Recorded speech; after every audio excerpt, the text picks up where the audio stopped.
Welcome back.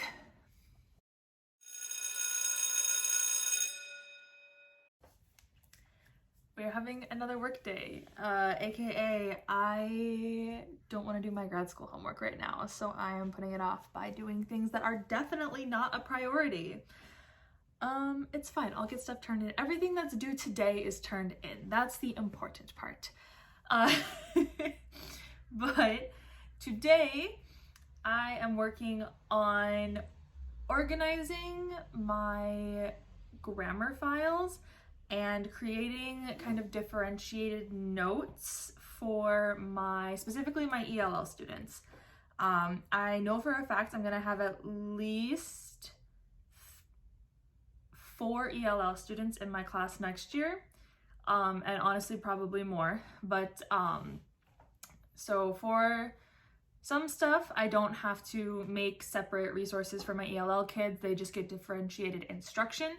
But with grammar, I noticed, especially this previous year with my ELL student, that the notes for grammar and math, because those seem to be the most intense notes that we do in my classroom, those were kind of a struggle. So I'll show you how I make the notes that I have them fill out instead of writing everything down verbatim in their math notebook and their grammar notebook.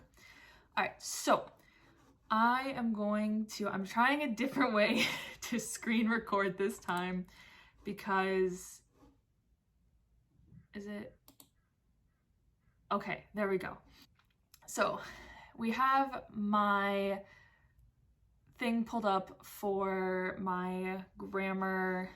I have all of my grammar organized. I've said it before, but I'll say it again. I use the Not So Wimpy Teacher grammar curriculum just because it's very straightforward. It's a nice routine. The kids know what to expect, and it covers all of my state standards that I have to cover.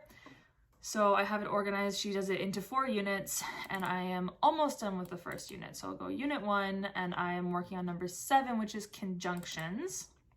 So each one has 5 pieces. Monday is a mini lesson, Tuesday is a notebook activity, Wednesday is a writing one, Thursday is task cards, and then Friday is an assessment.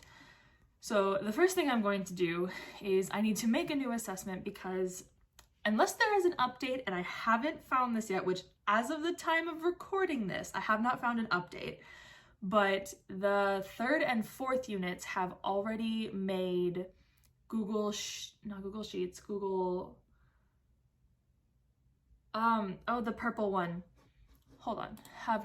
Forms, that's it, have an already made Google form for the assessment, but the first 2 units don't.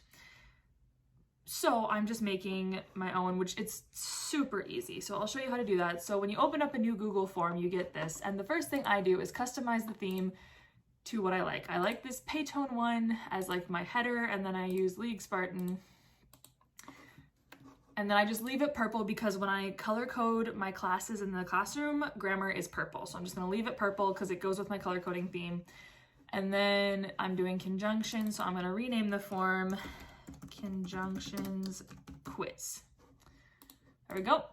And now I'm going to go back to this and I am going to open the assessment. So here is our assessment, and I'm gonna zoom in. All right, now what I'm going to do is I'm gonna split screen this, so that way I don't have to click back and forth the entire time. There we go, all right. And I'm gonna go to settings, make this a quiz. All right. So now I am going to start making my questions. So question number 1 is, which underlined word is in? Okay, so in my description, I'm gonna put the instructions, which is choose the underlined word that is a conjunction. All right, first question. My cousin and I wanted to order, and now if I spelled words correctly, that would be wonderful. C-O-U-S-I-N, there we go, wanted to order. Now this is where I have some fun with these assessments. I could just like have order pizza, but because I live in South Korea, I like to tweak these examples to things that my students would have a bit more experience with. Like, you can totally order pizza in Korea. That's not what I'm saying. However, it is much more, I would say, common, at least with my students and I, that we order like tteokbokki or chicken or kimbap. So I'm gonna change it slightly. So I wanted to order, I'm gonna say fried chicken, and then and needs to be underlined, and to needs to be underlined. All right, now I'm gonna come down to my options, and to answer key, done. All right. Now let's make a new question. I keep forgetting, like, this thing reformats when I turn this into a split screen. Debated and argued about what toppings we should have, what kind of chicken we should have. All right, so once again, and we, and as I'm doing this, I obviously do not have to use the same assessment. I could totally make up all of my own questions, all my own assessment if I wanted to. I don't want to. I'll tweak things. I don't want to make a whole new assessment, like come up with new questions, and no, I'm not doing that. So I'm tweaking it slightly to make it a bit more relatable for me and my kids, but ultimately I'm just gonna do this. He wanted pepperoni, but okay, so he wanted honey garlic, but I'm telling you, the trucks know. The trucks know when I'm trying to film and will purposely drive. This is the 3rd week in a row. They have to know. They have to know. Okay, he wanted honey garlic, but I wanted young. I think that's how you spell that. I need to double check that spelling. But I'll come back to that. Yangnam is the like what most foreigners think of when we say like Korean style fried chicken. It's the like spicy, sweet, like red sauce with peanuts. It's not my personal favorite. I'm very boring. I like plain fried chicken, but that's what that is. Yangnam. Period. And then wanted and but. And then I totally could. Whoops, I forgot to add my answers before. Okay. I totally could just give my kids the, like, because originally this is meant to be like a paper assessment that you give the kids and then you grade by hand. I don't want to grade them by hand. Google Forms will grade this for me, and this is one of those things this is one of those things that's like time consuming, but not actually like I don't have to put a lot of energy into it. So it just kind of feels like I could be doing better things. So I want to make these forms that will grade themselves. All right. And I only have to do it for 2 units because units 3 and 4 already have these made. So, all right. I was the guest, so I decided to let him choose. I'm gonna say I was feeling kind. Extra kind. I was feeling extra kind, so I decided to let him choose, just because, once again, I have a very international group of kids, and social norms, like that's a social norm thing from like specifically the US that some of them would be like, what? So this is also why I like to go through and do this, is because some stuff just like assumes that students have the same cultural or background knowledge as like students in America, which this is an American curriculum meant for American kids. I get that. But then that just means I have to go through and be like, oh, that's a very American thing. They're not going to get that. You know, like that sort of stuff. All right. He didn't want to eat pineapple, nor did he want to make me unhappy. he didn't want to eat. Okay, I'm going to check really quick. Actually, I have my iPad in front of me. I'm going to check very quickly and just make sure how I spell. Okay, Korean. Yang. Oh, I was close. It's Yangnyeom. It's not yang, and that's an not an ah. Yangnyeom chicken. There we go. Okay. He didn't want to eat Yangnyeom.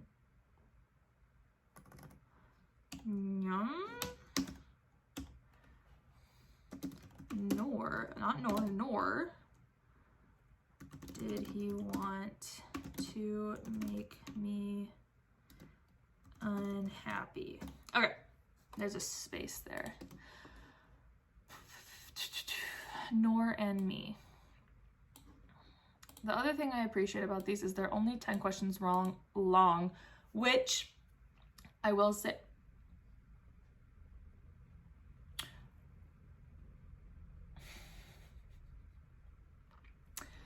Why didn't I think? Okay, so the thing that I was about to say was that these are 10 questions long, so it makes it difficult for me to, like, I have to do some extra math when I grade them because they, if you saw my last couple of videos, I talk about my grading scale, but it's out of 4. And so I like to have scores that are easy to divide by 4 so I can figure it out. And I was like, oh, there's 10. I'm literally making these tests. I can choose how many questions are on here. All right, so we're just gonna do the first 8 questions and then I'll divide their score by 2. That took me too long. It is summer. It is summertime and I have teacher brain going on. Okay, let's keep going. Finally, he suggested we flip a coin or play rock, paper, scissors. There we go. Which rock, paper, scissors is the ultimate conflict resolution tool in my classroom. My personal favorite is when they try to confuse each other by playing rock, paper, scissors in another language. However, if they start doing that, then I tell them they either have to play Kaibai or I will choose.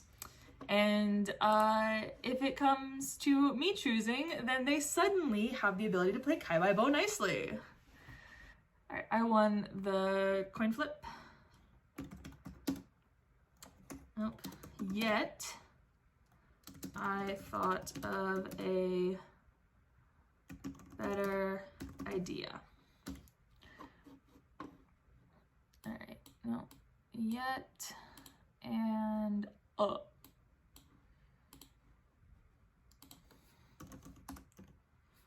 And answer key. Okay, I'm still just like floored by the fact that it took me this long to realize I can only do 8 questions. Okay. We should eat tacos. I'm gonna put kebab. Most of my kids are Middle Eastern and like kebab better. We should eat kebab.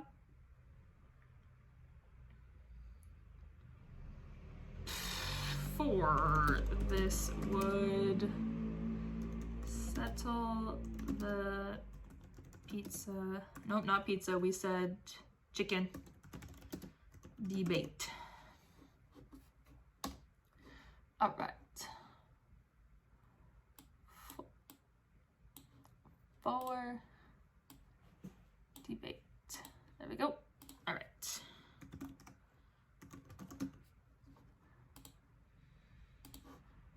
Okay. Quiz finished. So now let's get these back to normal. All right. And then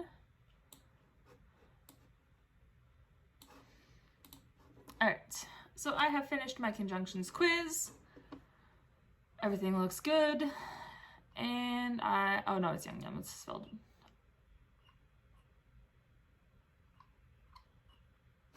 Okay, so quiz is done. Now what I'm going to do is I'm going to show you how I make my note pages for my differentiated ones. So the first thing I do is that I make a copy of the mini lesson slides. There we go. And then I'm going to rename this so that's easier for me. So this is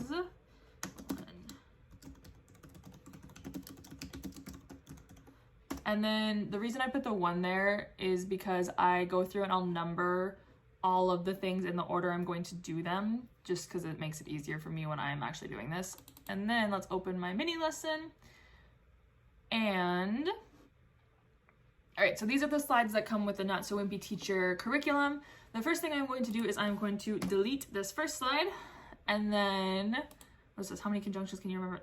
No, I'm gonna delete that last slide because that's all right, then what I'm going to do is instead of having them write everything in their notebook, I am going to give them the exact same note slides as I'm going to display on the screen, except there's going to be boxes for them to fill in. So I need to add those boxes. So my general rule of thumb is anything that is like bolded or a different color is going to be a word I want them to write in. All right, so the box links 2 things together. And then for this one, so this page, I am going to want them to write everything on this page. So what I'm going to do is I'm going to 1, 2, 3, 4, 5, 6, wait, 1, 2, 3, 4, 5, 6, 7. Okay, I'm going to insert a table that is 7 by 2. Anytime there's like a lot of information for them to write down, I just insert a table like this. And let's move that over. And then I'm going to make the background white and outline black. There we go. Now let's copy this shape and paste it here. All right. So now what we need to do, these conjunctions can link, so I want this boxed in. There we go, and then sentences. And then sometimes it happens where like these boxes kind of overlap. It's fine, it'll be fine. All right, I've been eating peanut butter and jelly. And then what I want to do is I want them to write in, because what this does is these kids as ELL students are already kind of having to work overtime, like learning the content in not their native language when they are still learning English as well. So this gives them the opportunity to still interact with the content and make connections, but it will also allow them to not have to like also think about writing notes and copying everything down into their notebook correctly. And it frees up some of their mental energy to focus more on what they're actually supposed to get out of this lesson. And some of these kids, like they might need these at the beginning of the year, but then they might not need them by the end of the year. And this is also nice if I have kids who come in who like, this will also work for students who maybe they're on an IEP or they have like accommodations or modifications. Like this is just another option for kids. All right, find the conjunction. Is it linking 2 words or sentences? Yeah, I'm gonna leave that because then I'm just gonna have them like circle on their page, like which one is the conjunction. All right. So this one was really short, and then when I print these, what I did last year was I gave them packets, but I'm not going to do that this year. Instead, what I'm going to do is, I'll show you, I'm going to print them, and then when I print them, I am going to have two pages per sheet is usually good, because yeah, this is going to be, it'll be fine. I'm gonna have 2 pages per sheet, and then I'll have them just glue these into their notebooks, so that way they'll have their notes So this will be like one page of notes. This will be the front page, and then this will be the back page. All right, so now I'm gonna rename this conjunction notes. And then this will not get a number because it's not, oh, there we go.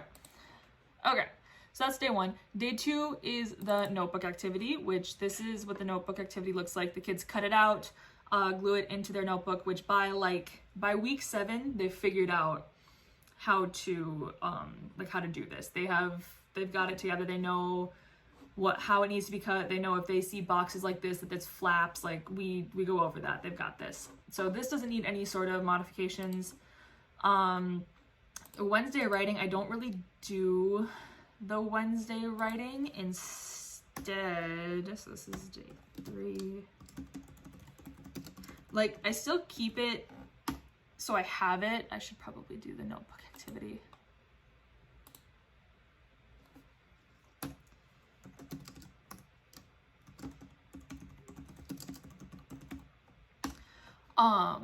Because what I do instead is I go to my little handy dandy thing that I showed you, which is my like yearly overview, and then see which IXL skill goes with this. So there is a 5th grade IXL skill about conjunctions, and then instead of having them do the writing lesson on Wednesday, I'll have them do the IXL skill. I just feel like that benefits my kids more. So Wednesdays are IXL days. Which also, if we have like a 4-day week, IXL days are the first days to go for grammar. So like, let's say I have a week where we have Monday off, Tuesday's mini lesson, Wednesday is notebook, Thursday's task card, Friday's assessment. So, all right, writing. Now for task cards, you saw my Google Classroom earlier. I have my Google Class set up for this upcoming school year, and I have been like just toying around with settings and stuff, but I have like scheduled to post. I'll put the notes, like the slides, on Google Classroom so my kids can access those, so they can either look at theirs while they're like listening to the lecture taking notes, or they can look up at the front of the board, and then also they have the pages to look back at. I will also post the task cards after the grammar lesson is finished. The reason I do that is my kids have to finish the task cards on Thursday. If they don't, it becomes homework. Now, I cannot send my school task cards home with them because I would never see them again. So I am going to open the task cards, and then I am going to print. No, I'm not, but you'll see. And then once again, print, because all I did was open Adobe Acrobat. And then if you look here for destination, it says save as PDF, because the only printer I have saved to my personal computer is the printer that is in the United States. So save as PDF is my new default. And then I am going to do pages 2 through 7 because those are the task card pages. There we go. So let me just double check. There's 24 cards. Yep, we're good. And then I'm going to call this Conjunctions Student Task Cards. Save. All right, because now what this has done is, if you look over here in the sidebar, they have this like title page, and then it's the cards themselves, and then it's the recording sheet and the answer key. I don't want to post the answer keys on Google Class, because then what's the point of the task cards? So I have saved just the task cards, and then I am going to upload my student task cards to Google. So that way, when the class period comes, they can access the task cards online if they do have it for homework. And also, like, if a kid misses a day or something like that, I don't have to go fishing for my task cards. I do want them to like get up and move around and I do it like a scoot when I do the task cards. That was so Midwestern of me to say scoot like that, but like after we're done with our little task cards during our literacy block, then this will post. So if you can see, it says scheduled for noon. I don't know my class schedule yet because I don't have the master schedule yet, but I'm I tried, literacy is always the first thing I teach in the day, so noon is a good time for those to get posted. Now we've got that done. So where's task cards? And then not student task cards, this one. For conjunctions task cards. All right. And then I need this. So the 1, 2, 3, 4, 5 is 1, 2, 3, 4, 5 is the order in which I teach them. And the reason that I have like the conjunctions task cards saved and not like the students task cards is because this is the file I need to access to print their recording sheets. Whatever I have to access is numbered, so it's at the top, easy for me to find. And then like assessment, this is just the assessment you saw me make mine based off of the notes, and then the student task cards are. So all of that is done. And now I have my digital assessment, I have my notes created, and I have my assessment created. And I'm just doing that for units 1 and 2 of the grammar curriculum. Which, is it difficult? No. Time consuming? Kind of, but it will be worth it. And then I am also getting my Google Classroom set up with all of my sections and stuff. So this was one thing I didn't do last year that I will be doing this year, is having a resources section, because we just have some stuff posted. So like I have my class website posted. I have all of my subjects put in, which I'm trying to decide if I need a morphology section. I don't think I need a morphology section, but I'm getting all of that figured out. And then the other thing I am doing is I am doing some professional development this summer outside of my grad school. There are some books I am reading, and one resource, which I will link this in the description of this video. This is a resource that I started my first year of teaching. Any website, resource, anything like that, I have compiled onto this Google Doc. Right now it is 2 pages, but I keep adding to it as I find things. So like I have Duolingo listed. I used it a lot when I worked in a Korean public school. I kind of used it as like a time filler. I had to set up another account under another email. But I set up an account, and then instead of setting it as like English learning another language, I set up as Korean learning English, and then my kids would be able to like answer questions and play Duolingo. So that is something that I like to do with like ELL students. Other things, like I have game websites listed, and then for each each subject, like I have lesson materials, any and all slides that I make outside of my basics. Like if I have to make slides for a special lesson, or if I have to make slides for parent presentations, I get it from Slides Go or Slides Carnival. Management things, Class Dojo. I mean, I don't use Class Dojo anymore, but it's something that a lot of teachers use. Read aloud resources, math, SPED. This Understood is a great website, especially if you have a student coming to you who has like a diagnosis that you don't quite understand. This is a great tool for finding what that diagnosis means and other things that might help that kid. The Google training blocks, if you're getting your Google certification, which if you're going to work in an international school like me, you kind of need your Google certification. So this is just the training blocks to like go through the modules. The training's 100% free. It just costs, I think it's $10 to take level 1 and $25 to take level 2. $35 well spent if you ask me. And then just random, some brain game stuff are like fun games, but like they're school okay fun games. And then I'm also going to add a section about podcasts, because I have found some really good podcasts that I think other people might be interested in. So let's do, so the first podcast that I am listening to help with like PD and other stuff like that. Let me pull up my podcast on Spotify. Really now? Okay. So the first podcast that I am obsessed with. I love it. I've gotten so many good tips and recommendations from it, is Science of Reading, the podcast. And then the other podcast I'm really liking is Stellar Teacher podcast. All right.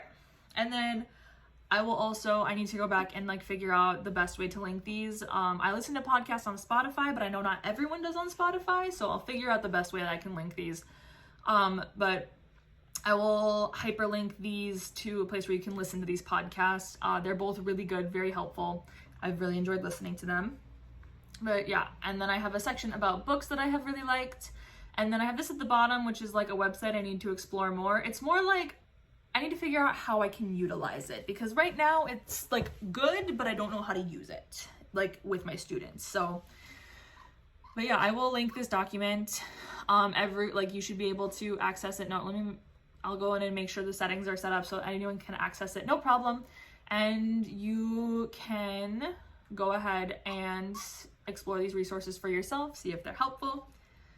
But that also, I am doing a lot of reading this summer, and so a couple of books that I am reading this summer. The first one I am reading this summer is Reading in the Brain, and I will say this is so dense. It is jam-packed with information. Like I am an annotator with nonfiction specifically. Fiction, I've only annotated one fiction book and it was a gift for someone, but nonfiction I will annotate while I read. So mine will usually look something like this.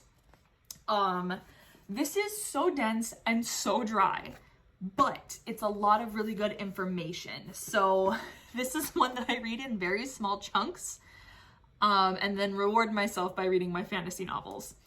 But this one is really good. I am reading this one this summer. I got the recommendation from a literacy PD. And I also got this recommended from a literacy PD. Now this is specifically K through 2 and I teach grade 5, but my master's degree is in reading education and literacy, and I do want to work in literacy and intervention one day. So this is also quite important. And it's good for me to know like building blocks and stuff that my kids should have, or like maybe I need to work on some stuff that they didn't get when they were in younger grades. Other books that I am reading, but I do not have physical copies of because they're on my Kindle, is Teaching Words and How They Work by Elfrieda Hiebert. I can't remember how to pronounce her last name, but she was on the Stellar Teacher podcast, which is how I got the recommendation for this book, and she talks about teaching vocabulary and morphology, and just talks about how important that is. So I'm going to read that book. And then also Your Literacy Standards Companion by Leslie Blauman. This is just basically talking about Common Core State standards and like how to read them and use them to your advantage when you're grading. I got this recommendation from another YouTuber, Genuine Teaching, and I had the literacy one, and once I make my way through the literacy one, I'm gonna do the math one, because like I said, I'm more interested in like literacy, and that's my area of expertise. Not expertise, but like that's the area that I have the most knowledge in. And also I chose literacy because my school is doing a revamp of our literacy program for this upcoming year, and that's what I'm focusing mostly on. So those are the ones I'm going to read. And then books that I have read, which I don't have my copies here, my copies are at school, but there's 2 books that I have read that I would like to highly recommend. The first one is Teach Like a Pirate by Dave Burgess. Teach Like a Pirate completely changed my perspective and my view of education as a whole and how I teach. I read it this summer between my first and second year of teaching, and it completely changed how I view myself as an educator. Highly, highly, highly recommend. And then the other one is Learn Like a Pirate by Paul Solars. And this one is written in I don't know how to explain it. It's written in reference to Teach Like a Pirate, but it's basically another teacher explaining how he has created a student-led classroom where the students have a lot of control and a lot of say in things. And I read the book and I was like, okay, interesting. And then I took what he was talking about and applied some of it last year and flipped my classroom to a student-led classroom. And oh my goodness, I am so upset it took me 5 years to do that.